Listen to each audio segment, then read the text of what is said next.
Good evening, Commissioners, Mr. County Manager. My name is Ray Leary, and I'm a resident of Chocowinity, and I'm here on behalf of the Citizens for Better Government. Citizens for Better Government and the Beaufort Patriot Tea Party held a joint meeting at Mount Olive University on June 16th to hear a presentation by retired Superior Court Judge Rusty Duke. The topic under discussion was the war on drugs has been lost. Now what? So appropriate follow-up, I guess. There were 35 attendees present. These included the Beaufort County Sheriff, the District Attorney, representatives from the Washington Police Department, an educational psychologist from Beaufort Community College, clerk of court, and a representative from Metropolitan Community Health, as well as other concerned and influential citizens. There are a number of drug treatment courts in North Carolina. Judge Duke is very familiar with the one in Pitt County. He apprised the attendees that drug courts require a sizable bureaucracy and treatment centers that offer long-term treatment programs. He also told us that a person addicted to alcohol or opioids must want to stop their dependency. Court-mandated treatment is ineffective. When the courts send an addict or an addict volunteers for treatment in lieu of incarceration, the results are poor. As a general rule, the 30-day treatment programs do not work, although there are obviously some exceptions. The drug and alcohol treatment programs that do work typically require stays of up to 2 years, and they usually only accept people that want to rid themselves of their addictive behavior. And as the previous gentleman said, they're not anywhere close by here, and they're very expensive. So if you don't have means to afford to go, then you just don't get effective treatment. There was a lively discussion on the benefit of decriminalizing drugs. I realize this is a sore subject and a hot topic in some places. The difference between decriminalization and legalization was explained by the district attorney.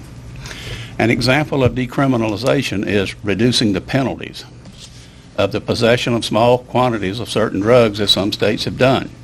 The low-level possessors are usually the preponderance of the ones brought into the justice system. The distributors are seldom brought to justice.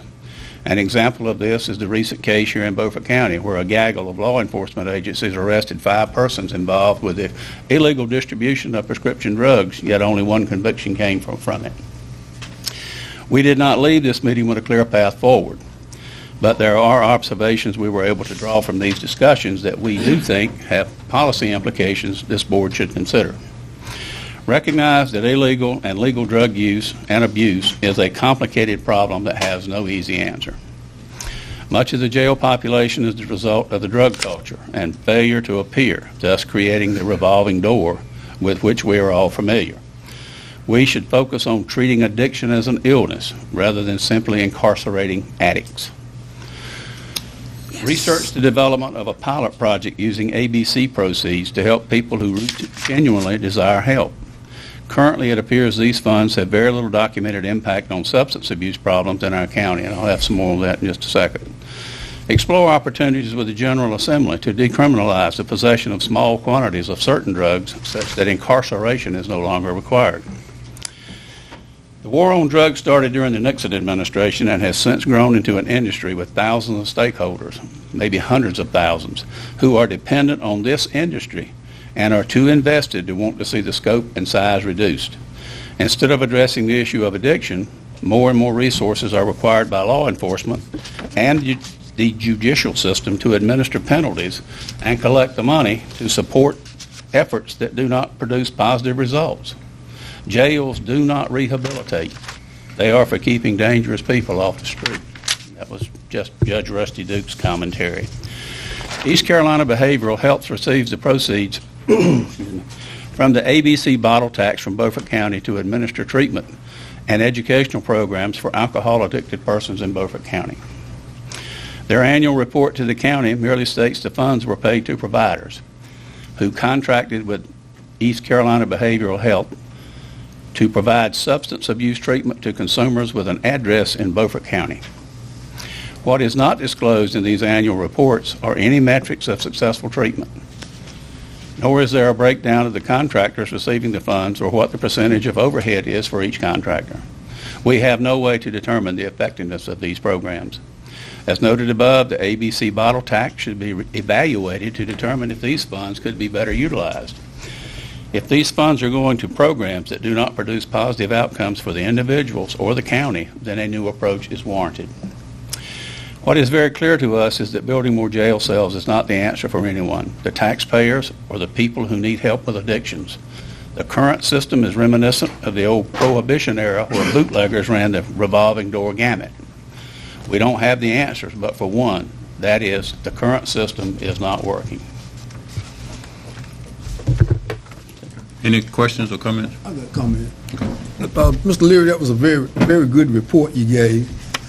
But let me tell you something. There won't be enough money to stop drugs in no county.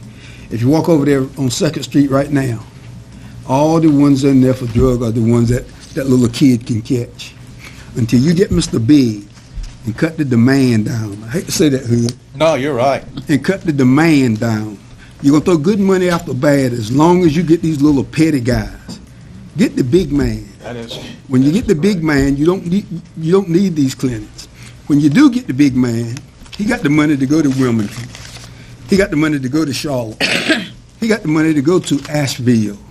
Those are country club drug houses. That's where the best kids go.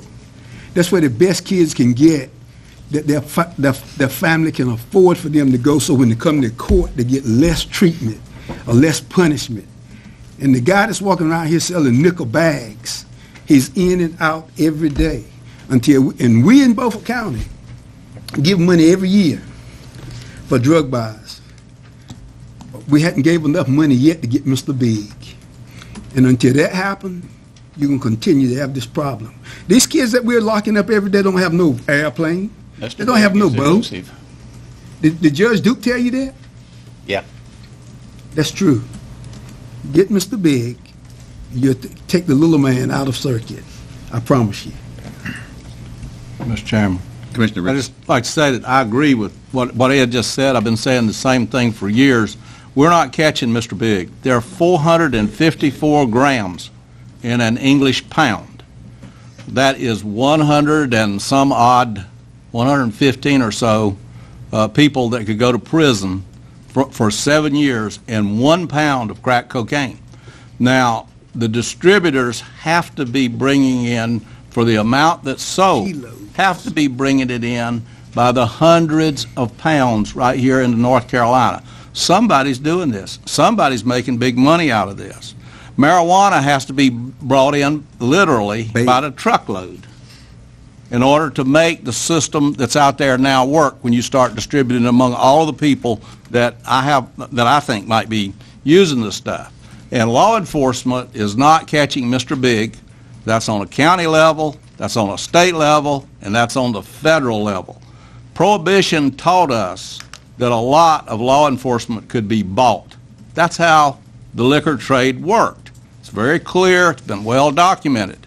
The same thing goes on with the drug traffic today. There's a lot of money that's spread around among a lot of people in order to keep this thing going, and law enforcement is on the front line, and they're not doing their job. Anything further? Commissioner Waters. This was some numbers that came from our county manager. Just for the record, the revenue received, this was for the year ended June 30th of 2015, was $17,000. And according to their numbers, the number of people that got use of that in Beaufort County was 1,059. So if you do the math, you know, it's very, very little money to be able to solve a problem. You know, we talk a lot about the drugs. We talk about the marijuana and some of the other ones, but if you go to some of the state meetings and the national meetings that we've had the privilege to attend, it's prescriptions now. I mean, it's the grandmother that gets the 90-day supply, and the grandchild comes in and gets 60 days of it. And then she doesn't realize it until it's too late. Then when she goes back to the drugstore, guess what happens now at the drugstore? She can't get it. I mean, you know, the time is not up. So to me, our biggest concern, I mean, I think the bigger problem now And I think it was in Nash County that they had over 500 people in the last 12 months to show up in the ER that had overdose from prescription drugs, not marijuana or crack, but prescription drugs. So, Commissioner Brand?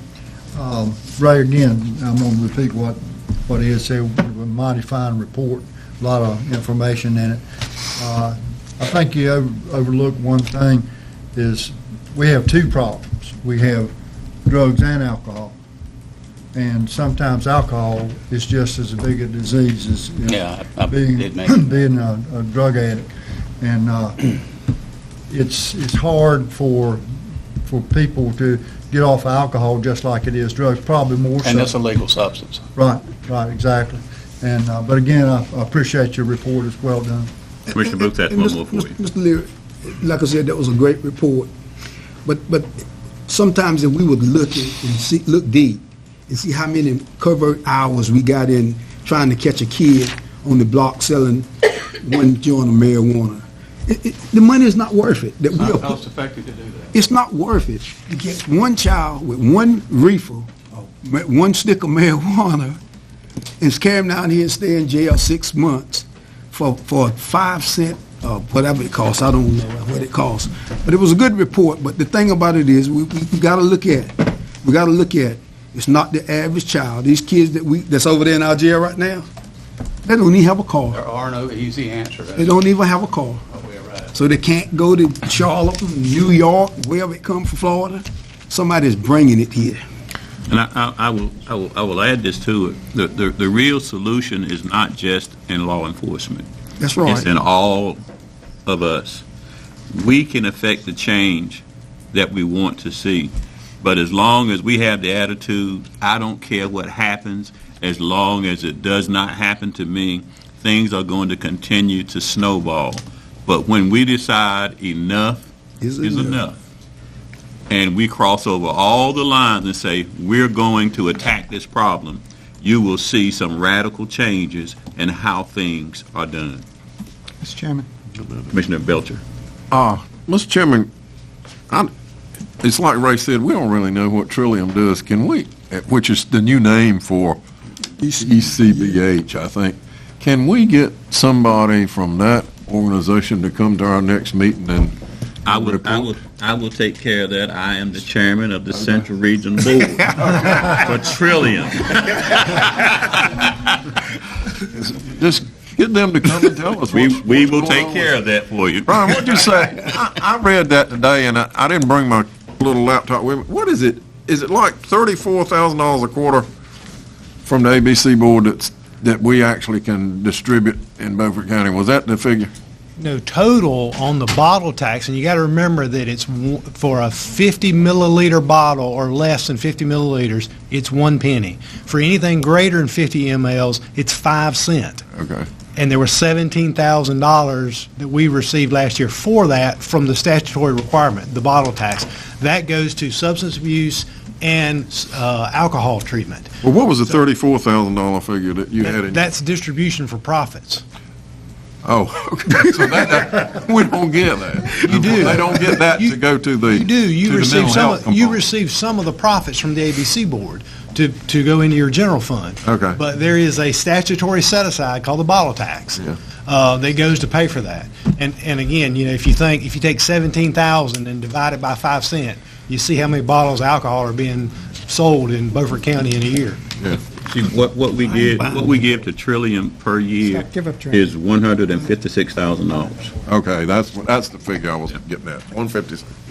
That's what I wanted to know. Commissioner So Butler. we need to find out from Go ahead. Trillium what they're doing with that 156,000. That is also mental health. Right.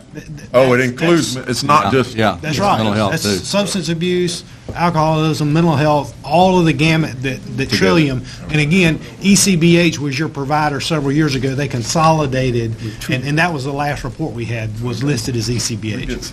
We get somebody in here to talk to us, and We can I'm sure work that Mr. out for Leary you. will.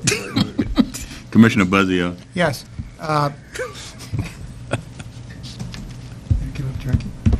Mr. Leary, I want to thank you also for identifying the issue.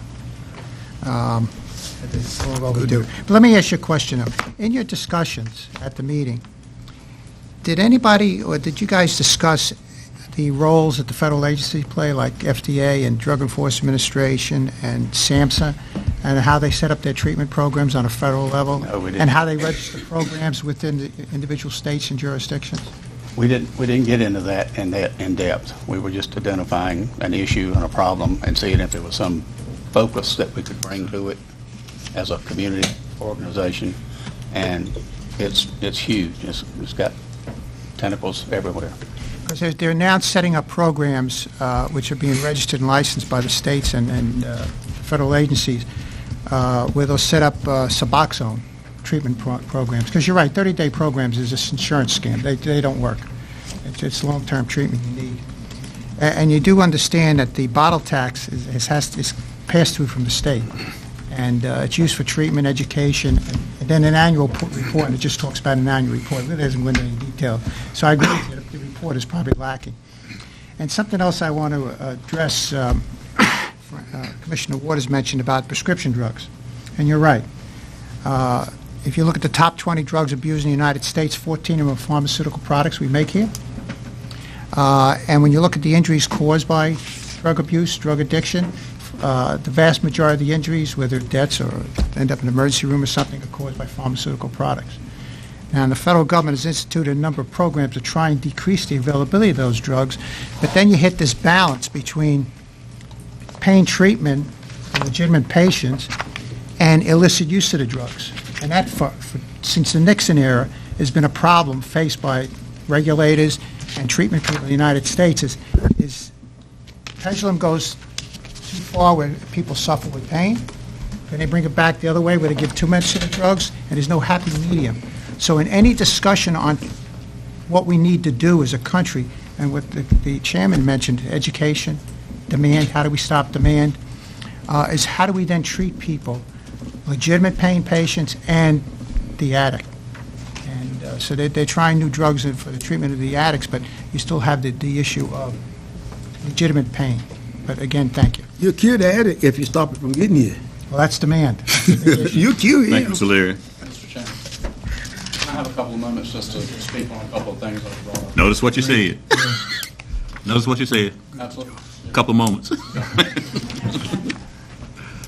I'm not going to argue with anything that was said. I think that everything was true, except for the fact that, law enforcement is limited on what we can do. Mr. Big, whoever that is, I don't know who they are, but we look for them every day. Now, our drug unit works every day to look for traffickers. We go after traffickers. We go after buy money. The person that Commissioner Booth mentioned about the arrest that, there was one marijuana joint, those are not investigations that we go looking for that person. Those arrests or those charges come from traffic stops and other enforcement actions that lead to that. And right, wrong, or indifferent, if somebody's breaking the law and we run across it, then we need to enforce it. Most definitely. Now, our drug unit is one of the best in the state, if not the best in the state at what they do. They use buy money, which is allocated by the county every single day, to try to go up from the local dealers to the people that are bringing in the drugs from every different direction from Beaufort County. It's coming in from all directions. We're on that every day. The support that we get, we use, and we end up running out of buy money, as we like to always call it, in about April or May. We've been trying to get those funds up, but that is how you're going to get the distributors, is that you can't just wait for them and go, hey, that guy looks like he's a drug dealer, I'm going to stop him and get all of his dope that he's got. You've got to start off small. You've got to build the cases up. You've got to flip people. You've got to get information from them. You've got to involve the state and the federal levels. And then you've got to make cases not just in Beaufort County, but in other places around the country. And that starts with the buy money and the long-term investigations that we have. So are we failing? Maybe. Maybe we are. But the one thing that I know and I can speak of, and that we can actually quantify because we can compare ourselves to every county around us, is that we in Beaufort County are not having to deal with the same types of crimes than every county around us, not just Pitt and Craven County, but Pamlico County, Hyde County. They are having more problems with gangs and drugs and the crimes that go off of that, like breaking into people's houses and stealing things to sell them to buy drugs. That is happening at a higher number in every direction, and part of that is because of our drug unit and because of the work that they do of keeping those people out of that, keeping them out of Beaufort County. So we'll continue to do the things that we can based on the level of support that we're getting from the county commissioners and by the outstanding work that is done by our people every day, and we'll keep on doing that. You want to make more of a mark? Then support us more. When we ask for $100,000, let's get $100,000 in buy money. We'll show you that we're using that to make bigger and better cases, and then we'll keep on upping that money. For every dollar that you invest in that program, we are making Beaufort County a safer place. And I hope that wasn't too long. Thank you. That's good enough. Mr. Chairman, based upon the statistics that I've seen and looked at, and based upon my 24 years in law enforcement, I would have to say that we have one of the best drug units in Eastern North Carolina. So I want to thank the Sheriff's Office for their drug work. I'll give you the drug use.